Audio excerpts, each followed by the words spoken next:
Hello everyone, my name is Vamsi and I'm pursuing my first year post-graduation from IIM Tiruchirappalli.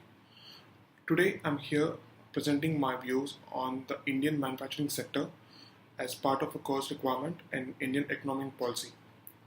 Let's get started. Post-independence, Indian economy has been heavily dependent on the agriculture sector. It contributed to more than 50% of the GDP. Over the years, India gradually shifted from agriculture-based economy to the service-based economy. Many economists believe that skipping the secondary sector is the main reason as to why Indian economy has not developed as fast as other economies of the world. And by secondary sector, we mean the manufacturing sector. However, India is fast becoming one of the most lucrative options for manufacturing industry to prosper. Manufacturing has the potential to emerge as one of the high growth sectors in India. The Prime Minister's Make in India program focuses on placing India on the world map as a manufacturing hub and gaining global recognition for the Indian economy. India is expected to become the fifth largest manufacturing company in the world by the end of 2020, and the government has set an ambitious target of increasing the contribution of manufacturing output to 25% of the GDP by 2025. This would be a 9% increase from the current level of 16% of the GDP.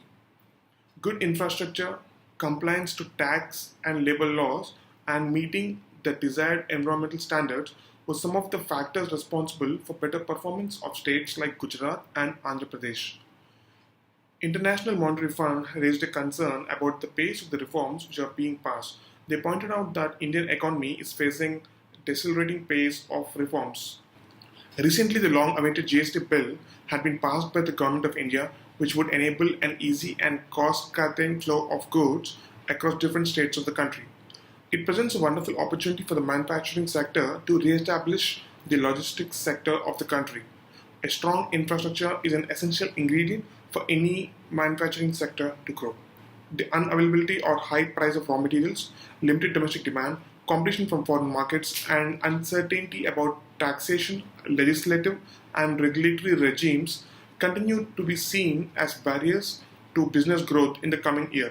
The manufacturing sector expects government support in the following areas: development of a long-term roadmap for educating and scaling the workforce, access to finance, and a clear and stable policy environment for long-term investment planning.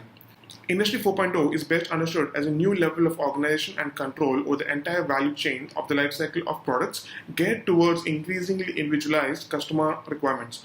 The future of the manufacturing sector is an integrated blend of digital machines, softwares that combines transactional ERP and customer interfaces, and secure linkages across value chains with real-time decisions. The next wave of technological breakthroughs like mass-scale 3D printing of small components, supercritical spares, and also safety equipments. Effective strategies for boosting the manufacturing sector and employment growth must satisfy three important criteria. The first one, immediate impact on growth of employment. Effectiveness in creating jobs without prolonged gestation periods is an important criteria in determining which strategies should be given the most attention now. And the second one, countrywide applicability. This will ensure livelihood opportunities are provided to people all across the country, not just in select industrial pockets or the metro cities. And the third one, growth of the MSME, I mean micro, small, and medium enterprises sector. This sector has emerged as a vital sector of the Indian economy. It not only plays a crucial role in providing large employment opportunities at a comparatively lower capital cost, it also contributes substantially to manufacturing output. It is estimated that the MSME sector contributes about 45% of the manufacturing output and 40% of the total exports of the country. Now that's a big number. Moving on, the manufacturing industry believes that the government can support the adoption of Industry 4.0 in three ways. Favorable tax incentives can give adoption the required push. However, identifying the qualifying conditions could be a challenger. Second one, skill development programs of the government should focus on sector-specific Industry 4.0 aspects. And the third one, the government should come up with a refined data protection laws to address industry concerns. Thank you.